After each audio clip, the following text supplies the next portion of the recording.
주님께서 여러분과 함께 요한이 전한 거룩한 복음입니다. 주간 첫날 이른 아침 아직도 어두울 때 마리아 막달레나가 무덤에 가서 보니 무덤을 막았던 돌이 치워져 있었다.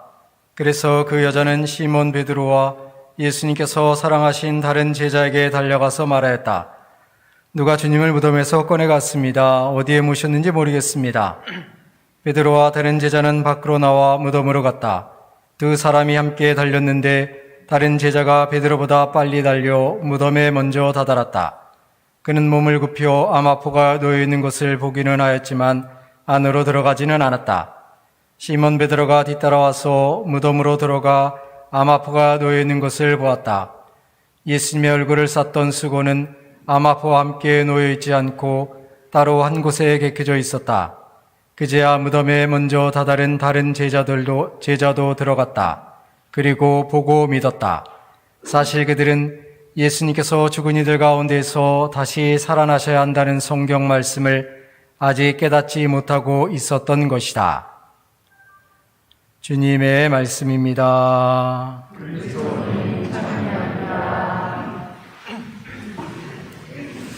참 예수님, 부활 축하드립니다. 또 옆 사람하고도 인사 좀 하세요. 네, 부활 축하드립니다. 그러게 어떻게 기쁘세요? 네. 그냥 기쁘냐고 물어보니까 기쁜 거예요? 아니면 원래 기쁨이 넘치 흐르는 거예요? 또 이런 것도 하시고. 네, 좋습니다. 네.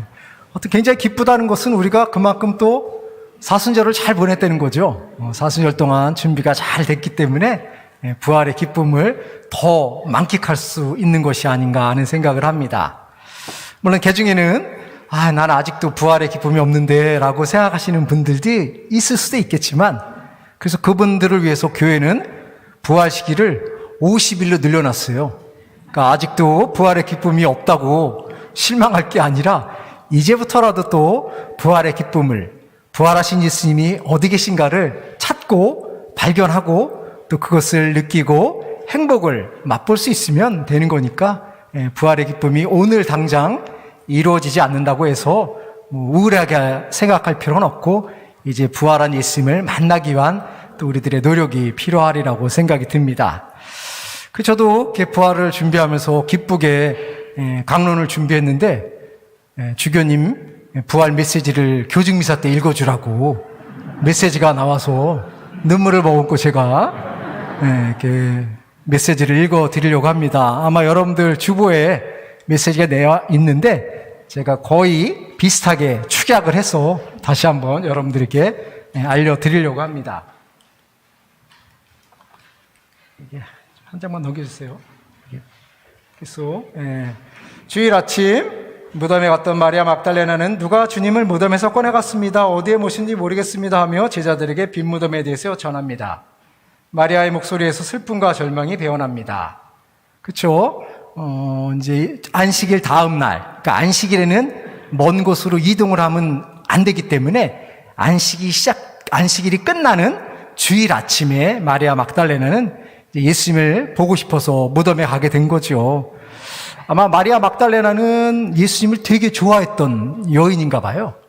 그래서 예수님이 이 세상을 떠나셨기 때문에 그 슬픔을 달랠 길이 없어가지고 예수님이 너무너무 보고 싶기 때문에 차라리 무덤에서라도 눈물을 흘려야지라는 마음으로 이제 무덤을 가게 된 거지요. 그래서 무덤을 갔는데 예수님의 시신이 사라지고 무덤을 막았던 돌이 열려져 있으니까 마리아 막달레나 입장에서는 너무 당혹스럽고 또 슬프고, 도대체 누가 우리 예수님을 훔쳐간 거야? 라는 그런 두려움과 걱정, 근심 등등이 잔뜩 쌓여있는 그런 상태였던 거지요. 어찌 보면 그런 상태가 오늘 2021년을 살아가고 있는 우리들의 심정과 비슷하다고 주교님이 말씀하시는 거죠. 그래서 이것은 코로나 바이러스로 감염증, 그리고 전쟁과 분쟁, 자연재해 등으로 죽음의 그늘 밑에서 힘겨워하고 있는 우리 목소리와 닮았습니다 라는 거죠. 어찌 보면 마리아가 느꼈던 그런 우울함, 슬픔, 어려움이 오늘 지금 우리들도 비슷하게 느끼고 있다고 합니다. 그런데 주님께서 마리아야 하고 부르십니다. 우리가 처한 상황이 아무리 절망적이라 하더라도 하느님께서는 당신 자녀는 우리를 버리지 않고 끝까지 지키시는 자비와 사랑이 가득한 분이십니다. 그래서 마리아는 절망적인 상태에 슬픔에 빠져 있는데 갑자기 마리아야 하는 목소리가 들리는 거죠. 그러니까 마리아가 뭐라 그래요? 라보니, 예수님, 선생님 이렇게 응답하는 거. 제가 새로운 걸 얘기하는 게 아니라 다 복음에 나와 있는 거 여러분들 다 알고 계시는 거죠? 네, 그래요. 알고 계신 거예요. 그래서 저도 아침에 기도를 하면서 예수님이 노신부야 이렇게 불러주면 되게 좋을 것 같은데 예수님을 제가 생전에 만난 적이 없어가지고 예수님이 노신부야 그래도 제가 잘 못 느낄 것 같더라고요. 그래서 어떻게 하면 그 감동을 느낄 수 있을까 이렇게 생각을 하다 보니까 우리 4년 전에 돌아가신 어머니가 야 노신부야 이렇게 부르는 목소리가 들리는 것 같더라고요. 그러니까 너무너무 기쁜 거죠. 돌아가신 우리 어머니가 다시 살아나셨구나라는 그 감동. 이것이 바로 마리아 막달레나가 느꼈던 그 기쁨의 감동이 아닌가 하는 생각을 하게 되지요. 복음서에는 안 나와 있지만 예수님이 부활하신 다음에 두 가지를 물어봤다 그러잖아요. 첫 번째는 내 팬티 어디 갔냐고. 그리고 또 한 가지는 야 마리아 막달레나 그동안 변심 안 한 거야? 결혼 안 했지? 라는 질문. 농담이에요, 농담. 또 심각하게 생각하지 마세요. 그런 이야기가 있다고요. 그만큼 마리아나 막달레나하고 예수님의 관계가 깊었다는 거죠. 물론 그렇다고 예수님이 마리아나 막달레나를 인간적으로 사랑하는 그런 것이 아니라 정말 애 제자로 사랑하고 있었다는 그런 표현입니다. 넘겨주세요. 주님 부활은 그분의 자비가 얼마나 크신지 알려주는 기쁜 소식입니다. 이 자비에 힘입어 우리는 희망으로 다시 시작할 수 있습니다. 특히 이것은 가난한 이들, 소외된 이들, 의지할 곳 없이 버려진 사람을 향하게 합니다. 그래서 주님의 부활이 얼마나 기쁘냐 하면 그분이 우리에 대한 사랑이 넘치기 때문에 그 죽음마저도 죽음을 뛰어넘는 생명을 만들 수 있는 가능성이 부활을 통해서 이루어진다는 거죠. 하느님께서는 우리 인간을, 죄 많은 인간을 너무너무 사랑하시기 때문에 죽음으로 소멸시키는 것이 아니라 우리가 아무리 죄를 짓고 못된 짓을 했다 하더라도 당신의 생명을 다시 불어넣어 주어서 우리에게 영원한 생명을 줄 만큼 그렇게 깊은 하느님의 사랑의 표현이 예수님의 부활을 통해서 구현됐다는 것을 일깨워주고 있습니다. 그래서 이번 사순시기 동안 사랑으로 가진 바를 나누자라는 실천운동은 빈자들과 함께 사랑을 나누도록 이끌어 주었습니다. 그래서 교구에서는 이제 사순절을 통해서 사랑으로 어려운 사람들을 도와주자라는 운동을 했던 것이고, 특별히 저희 본당에서도 한부모 가정을 돕기 위해서 우리 본당의 거액을 잘라서 가난한 사람들에게 나눠줬습니다. 그래서 본당에 여러 신부님들이 저한테 전화해가지고 너무너무 고맙다고, 이렇게 어려운 상황에서 우리 본당에서 하지 못하는 일을 대신 해주어서 너무 기쁘고 감사하다는 얘기를 쭉 하더라고요. 그러면서 노신부 같은 사람이 주교가 돼야 되는데 이런 얘기를 하더라고요. 그래서 제가 그런 얘기 하면 안 된다고, 그거 누설되면 주교 안 되니까 가만히 있으라고, 그래서 제가 간절한 마음으로 기도하기로 했습니다. 여러분들도 제가 주교되면 뭐가 좋아요? 나 떠나야 되는데. 떠나면 안 되잖아요. 그래도 떠나길 바라시나 봐요.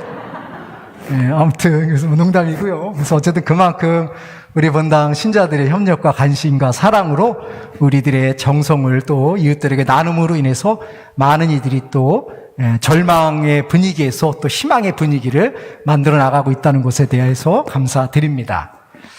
그래서 부활의 기쁜 소식은 생명이 죽음보다 강하며 하느님의 자비와 사랑이 결국 승리한다는 희망의 복음으로 우리를 무장시킵니다. 그래서 이 예수님께서 이렇게 부활하셨다는 것은 이 생명이라는 거, 하나님이 주시는 생명은 죽음보다도 훨씬 더 강하다는 거죠. 그래서 아무리 어렵고 고통스러움이 있다 하더라도 하느님의 사랑은 그것을 뛰어넘는 것다라는 것을 일깨워주는 사건이 바로 복음이라는 거죠. 어찌 보면 부활을 통해서 영원한 생명이 주어졌다는 것은 되게 우리들한테 막연할 수도 있죠. 하지만 예수님의 부활을 통해서 영원한 생명이 주어졌다는 것은 다른 말로 표현하면 우리가 새로운 삶을 살아갈 수 있는 희망과 용기가 선사됐다는 것으로 의미를 재해석하면 우리는 정말 기쁘게 예수님의 부활을 맞이할 수 있고 그 부활을 통해서 새로운 삶을, 새로운 여정을 시작할 수 있으리라고 생각이 듭니다. 넘겨주세요. 인류 공동의 집인 지구는 개발과 성장에 대한 맹신, 무분별한 소비주의와 개인주의로 고통을 겪고 신음하고 있다. 그래서 교회는 찬미받아서 7년 여정에 따라서 생태적 회개를 실천하는 방안을 찾고 제시합니다. 그래서 교정미사 말미에 찬미받아서 7년 여정을 통해서 우리가 계속 제가 말씀을 드리잖아요. 우리 환경을 살리기 위한 우리들의 노력들을 해야 된다는 거. 그래서 모든 공동체에서는 이 여정과 함께하며 검소하고 절제된 삶을 통해 지구의 생태 환경 회복을 위한 구체적인 실천에 동참해 주시기를 바랍니다. 그래서 사실 지구를 살리기 위해서 우리가 절제되고 검소한 생활을 해야 된다는 것은 되게 중요한 이야기이지만 실제로 우리가 그것을 실천하면서 살아간다는 것이 그렇게 쉬운 것 같지는 않습니다. 어제도 여러분들에게 이제 부활 선물을 드리는데 제 마음 같아서는 또 포장지를 사용하게 되면 이게 또 다 지구를 오염시키는 물질이기 때문에 포장지를 안 하고 그냥 비닐봉지에 담아드릴까 하려고 그랬는데 또 비닐봉지에 담아드리면 또 그 느낌이 다르잖아요. 그러니까 참 우리가 현실 속에서 어떤 것을 선택한다는 것이 그렇게 쉬운 것은 아니죠. 절제해야 된다는 거, 검소한 생활을 해야 된다는 거, 또 여러분들이 성당 오실 때 걸어와야 된다는 걸 알지만 몸이 불편하니까 더 차를 탈 수밖에 없는 그런 우리들의 현실. 그래서 참 딜레마인 것 같습니다. 하지만 그런 딜레마 속에서도 완전하게 그런 것들을 해소할 수는 없지만 그래도 그 속에서 내가 할 수 있는 작은 부분이 뭔가를 좀 고민해야 된다는 거죠. 그래서 거꾸로 넣어주세요. 네. 그래서 이제 우리 교구에서는 2030년 교구 에너지 자립 그리고 2040년은 탄소 중립 사회로의 전환이라는 목표를 갖고 열심히 운동을 하고 있다는 것이죠. 네, 넘겨주세요. 부활한 예수님은 제자들에게 평화가 너희와 함께라고 말씀하셨습니다. 최근 국가 지도자의 잘못된 판단으로 벌어진 우크라이나 전쟁은 온 인류에게 큰 슬픔과 고통을 남겨주고 있습니다. 그래서 참 슬프죠. 지금 뭐 매일 텔레비전 보게 되면 또 몇 명이 오늘 죽었다. 뭐 이런 보도를 뜰 때 우린 너무 이제 이게 만성화가 된 거죠. 사람이 죽는다는 것은 보통 일이 아니죠. 실제로 그 가족들이 당해야 되는 어려움, 아픔은 뭐 상상을 초월하는 것인데 너무나 많은 사람들이 이렇게 죽어가고 있는데도 그냥 신문으로, 텔레비전으로 나오면 그런가 보다 하는 것들을 생각할 때 참 가슴 아픈 일이기도 하고 그래서 결국 그러한 문제들이 발생되는 그런 상황들이 없어지기 위해서 우리 열심히 기도해야 된다는 거죠. 그래서 프란치스코 교황님께서는 전쟁을 종식하게 하기 위해 모두 노력해야 된다라고 말씀하셨습니다. 그래서 여러분들 나가시면 우리 성당 벽면에 우크라이나를 위해서 기도하자는 그 프랭크타 보셨죠? 예, 그래서 오고 가면서 이렇게 보실 때마다 그 짧은 시간이지만 기도할 수 있는 거죠. 아, 지금 전쟁에 힘들어하는 사람들을 위해서 내가 주모성이라 바쳐야지 라고 하면서 우리들의 영적인 기운을 또 우크라이나에 보내서 그 지도자들이 조금이라도 마음을 바꿀 수 있고 또 그곳에서 어려움을 겪는 이들이 어려움 속에서도 잘 견딜 수 있는 하느님의 힘을 불어넣어주는 것이 우리들의 작은 기도를 통해서도 이룩된다는 것을 의식하면서 우리가 자주 그들을 위해서 기도할 수 있으면 좋겠습니다. 또한 국제사회 지도자들에게 전쟁 종식과 평화를 위한 노력에 전적으로 투신할 것을 촉구합니다. 우리도 힘과 마음을 모아 평화를 위해 노력하며 전쟁으로 상처 입고 고통받고 있는 이들에게 가까이 다가가야 하겠습니다. 그래서 우리 본당에서도 우크라이나 신자 사람들을 위해서 이렇게 모금을 했고 그래서 전달이 됐고 그래서 어쨌든 우리가 많은 것을 할 수 없지만 우리가 할 수 있는 것들 특별히 일반 신자가 아닌 사람들과 우리 그리스도를 믿는 신자들이 그들을 도울 수 있는 방법에는 분명히 차이가 있겠죠. 우리는 기도라는 아주 좋은 무기를 통해서 끊임없이 하느님의 힘을 그들에게 나눠주는 것도 필요합니다. 예수님께서는 가난과 질병으로 고통받고 있는 이들을 위해 고통을 받는 어머니인 지구를 위해 전쟁으로 죽음에 내몰린 이들을 위해 빛과 희망을 선사하며 평화를 주시기 위해서 죽음에서 부활하셨습니다. 우리는 주님 부활의 증인으로 복음화의 사명을 받았습니다. 빈자에게 자비를 실천하고 생태 환경을 회복하며 전쟁으로 인해 고통받고 있는 이들과 연대합시다. 그러면 부활하신 예수님께서 주시는 그리스도의 평화가 온 누리에 흘러넘칠 것입니다. 그래서 우리가 이렇게 기쁜 부활의 맛을 느끼고 있는 것에 머무르는 것이 아니라 우리가 예수님의 부활을 통해서 받았던 그 기쁨과 감동, 행복감을 이제 다른 이들에게 전하면서 소외된 이들에게도 기쁨을 나눠주는 것이 필요한 것이죠. 마치 예수님이 부활하신 이후에 그 부활을 체험한 제자들이 그 기쁜 소식을 만방에 전하는 복음의 선도자로서 역할을 했던 것처럼 우리들도 지금 이 미사를 통해서 받은 그 기쁨, 예수님이 죽으셨지만 다시 살아나셨구나라는 그 벅찬 감동을 우리 혼자만 간직하는 것이 아니라 다른 이들에게 나눠줄 때 그것을 통해서 온 세상이 변화될 수 있다는 것이죠. 특별히 우리가 받은 그 기쁨을 나눠주는 것이 왜 의미가 있는가 하냐면 그것을 나눠주는 그 순간 우리들도 그 맛을 다시 한번 기억할 수 있고 체험할 수 있기 때문에 나눈다는 것은 굉장히 소중한 일이 아닌가 하는 생각을 합니다. 그래서 이제 오늘부터 시작되는 그 50일의 긴 여정 속에서 우리가 부활의 맛을 느끼고 그 맛을 또 사람들에게 나눠주면서 우리가 만나는 이들에게 예수님의 사랑을 전하는 복음의 사도가 될 수 있으면 좋겠습니다. 모두 일어서십시오.